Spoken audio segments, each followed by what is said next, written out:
Omuzadde yenna bwaweerera omwana we okuva ku nasale n'amutuusa ku university. Watuuka ku university ebiseera ebisinga agamba nti ssente zange we ziraga ndabawo era n'essuubi aba alirina olw'ensonga nti omwana oyo akadde akaaba ali mu kusoma mulimo gugenda kubeera nga gumuyingiza akasente mu nsawo oba oliawo asobole okubeera nga ate ayambako bakadde be. Naye abazadde oba omuzadde osobola okutebereza obulumi bw'ayitamu singa omwana we aba afudde ali ku university oba aba afudde tannatikkirwa. Mawulire si malungi era ngenda tandika n'ogamba nti kitalo nnyo nnyini ddala. Ku university eya Uganda Christian University yemu mwana muwala Angela Namirembe omulwanyirizi w'eddembe era abadde asoma amateeka kw'abadde asomera kwe yafiiridde ono muwala wa Honorable Betty Namboze Bakireke newankubadde waliwo entale eziriwo naye ze tugenda kubeera nga tuzigenda mu deep. Ku university yemu kuliko abawala abalala babiri bafunye akabenje era ne bafirabo okufaanako ne Angela Namirembe nabo babadde bakozesa boda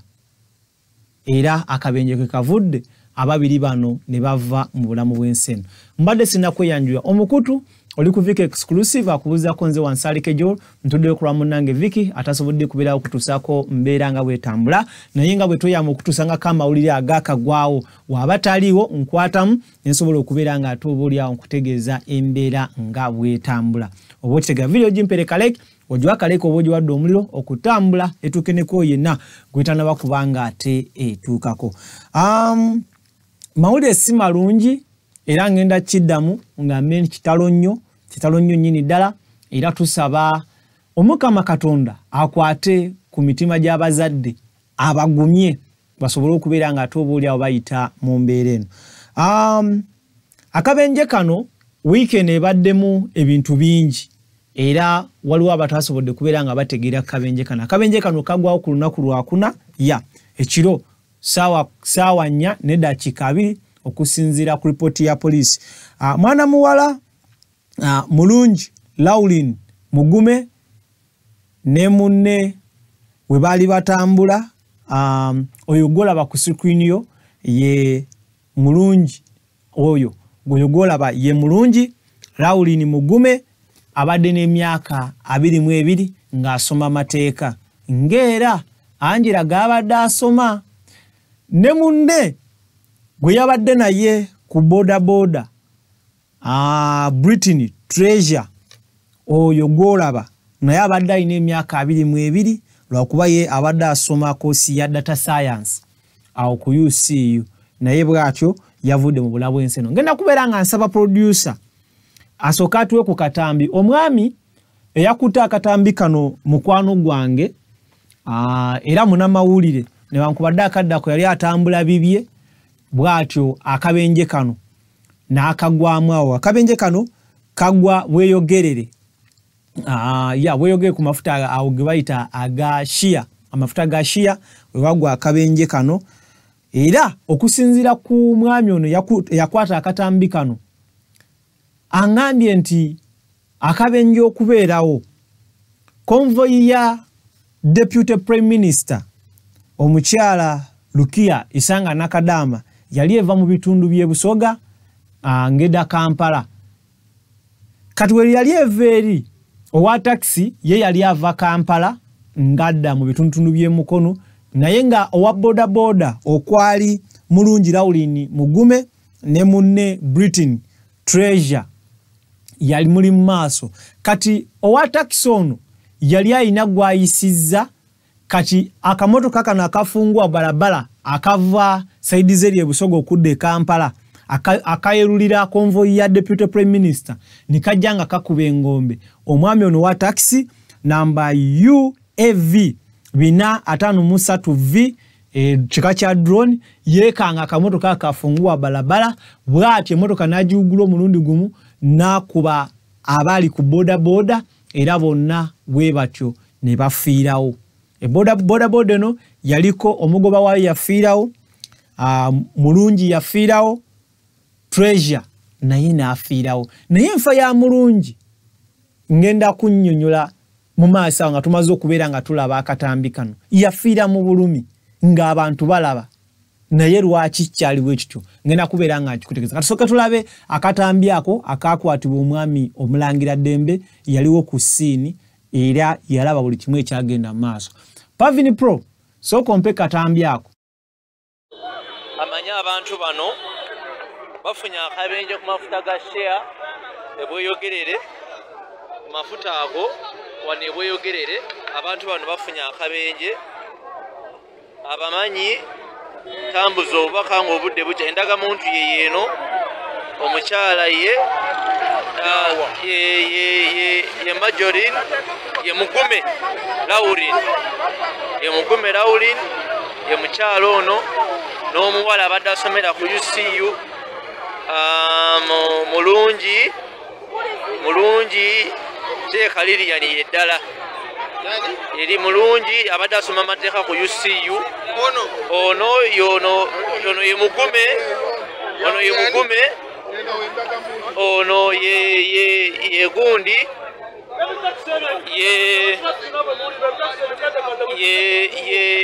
ye mulungi ono ye mulungi yafiiriddewo wano ku mafuta ga shia abantu bano babamanyi mutegeeze bekikwatoko ono ye mulungi oli ye Mugume abantu ababamanyi n'owa booda ono abantu abamanyi tubasaba mubategeeze nti bafunye accident wano ebweyogere ku mafuta ga shia wano kabenje akatambya bwe maze okubeera nga nkalaba nempulira eddoboozi nga lya mukwano gwange gwe twakola emyaka ndowooza ng'ebiri n'ekitundu nga tukola ffenna Omulangira Dembe munnamawulire akola n'olupapula lwa Ono Bwino. Nsobodde okubeera nga njogerako naye olw'ensonga nti yaliwo ku ssiini ng'alaba buli kimu era n'antegeeza nti konvoyi ya Deputy Prime Minister yo yali ejja byayo bw'atyo wa taxi n'agyekanga n'awugula n'atomera abaana era yalooza n'okulowooza nti Prime Minister teyabitegeera teyamanya na kumanya kiki kyakola ki kyali kigenda mu maaso okusinziira ku ye nga bwantegeezezza. Omuwala oyo gw'olengera ye mulungi Laurin Mugume. Bw'olabye akatambi ako omwami yabadde akulaga ID 2 ng'agamba nti omulala ye Mugume omulala ye mulungi naye yabadde awunze musajja wattu nga takitegeera bulungi naye oyo omuwala yakaringa amannya 3 kitegeeza nti national ID omwami oli gye yakutte yabadde yoyo Laurin ate ne ID ya UCU yabadde ya mukyalo oyo era mwennyini oli omulala amannya ge gategerekese luvannyuma nga ye Britain oyo gw'olengera ye Britain Treasure bombi abadde ba myaka 22 nga basomera ku university yemu. Kati njagala tuddeyo ku mukyalo oli Pavini mpa ku bifaanyi by'oyo omuwala mulungi ebiwerako kubanga obirina oyo gw'olaba ye munene mu katambi wewuli omwami abadde reporting akugamba nti oyo gw'olaba omunene ye Mugume kati yoyo omuwala oyo ye teyafiiriddewo akabenje we kaguddewo oli omulala omuwala omutono Britain Treasure yayiseewo mu bbanga neyekatta ekigo n'afiirawo omutwe n'agukuba ku kolansi n'afiirawo ate yo owa bodaboda yabadde avuga naye we yagudde wansi yafiiriddewo ono ye oyo mulungi gw'olengera teyafunye kisago ku mutwe wabula ebisago bye yafunye byabadde wansi ekisambi bakiyuzizza mu ng'osobola okulaba ne munda ennyama enjeru era olaba akatambi kali kembadde nkuzannya newankubadde twakataddeko Brian nga tetwagala YouTube esobole kubeera ng'ekajjayo baabiseewo kati omuwala oyo teyafiiriddewo naye okusinziira omwami ali ku scene angamye kyatwalira omuwala oyo dakiika 45 okufa naye ng'afa bonna balaba embeera eno yajja etya baanoonya oba baatuukira poliisi etuuke mbu poliisi teyatuuka mu budde okusinza ku kye bagamba poliisi wetatuukira mu budde n'abantu abaaliwo mbu baali batya okukwata omwana ono bamutwale mu ddwaliro olw'ensonga nti baali bamanyi bagenda balemerako nti ate statement ate biki mbu ne batya mwana muwala n'atoba n'obulamu mbu okumala dakiika nga 45 nga tannakutuka era bw'atyo oluvannyuma Omukama Katonda n'amujjulula naye nga kyava ku bantu mbu baali batidde bw'okitegeera mbu baali batidde so mwana muwala bw'atyo n'ava mu bulamu w'ensi eno kibi nnyo kitalo nnyo nnyini ddala tusaba emyoyo gy'abagenzi Omukama Katonda agiramuze kissa waliwo n'ekifaanyi ekirala eky'omuwala abadde asomera ku omuwala ono abadde asomera ku Nkumba University Pavini nakikuwadde omuwala ono abadde asomera ku Nkumba University njagala kinoonya wano nkibawe olaba obulumi abazadde we bali mu kuyitamu n'obubenje kati bano aba UCU bonna basatu bubenje bwa boda nga bali mu kutambulira ku boda obulamu ne bukola ki ne buggwawo bwe buto waliwo ekifaanyi ekinkutteko ennyo kyenjagala Pavini akibateereyo Pavini ekifaanyi ekyo nkikuteereddeko ogenda kubeera nga okituwa tulabe oyo omukyala oba oyo omwana gw'olengera ku screen yo bambi kikazi kyatu kibadde kirabika bulungi bamuzise noza mu bitundu by'embalala yebadde ewaabwe naye okusinziira ku mukwano gwe nga yabadde akola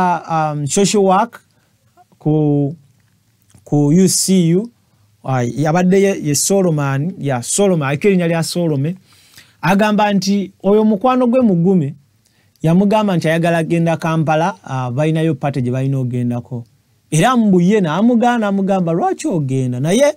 bwe zawera ssaawa nga 10 ez'olweggulo mugume n'agenda n'afuna mukwano gwe oyo Britain Treasure ne bagenda kwa Kasiamolo mbu balinayo kapate so mukudda enjege eno n'egwawo ne bava mu bulamu bw'ensi eno okitegeera aba babiri ne bagenda bwe batyo Angela Namubiru naye yagenda bwat ekifaanyi ekyo kyembadde njagala owetegeeza ekifaanyi ekyo waliwo akatebe bakataddeko gawuni kaliko ekifaanyi ky'omugenzi kandowe eri n'ebimuli oyo omuwala ali mu kifaanyi ekyo bamuyita Constance Apio abadde asomera ku Nkumba University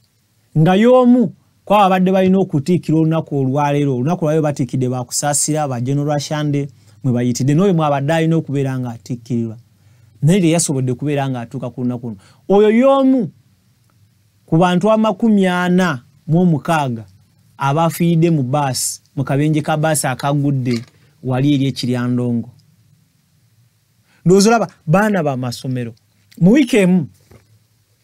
baba abaana 4 be bafiiridde mu bubenje omwami ono abadde ampadde owakatambi ake yakwata akatambi ake angambye ye yali ava mukono naye okutuuka kwako akabenje kalinga kaakuna ku luguudo lwe lumu olwo lwa Jinja Road akabenje kalinga kaakuna so abagoba b'ebidduka tusaba mubeere beegendereza Pavini akatambi kajjeeko tusaba mubeere beegendereza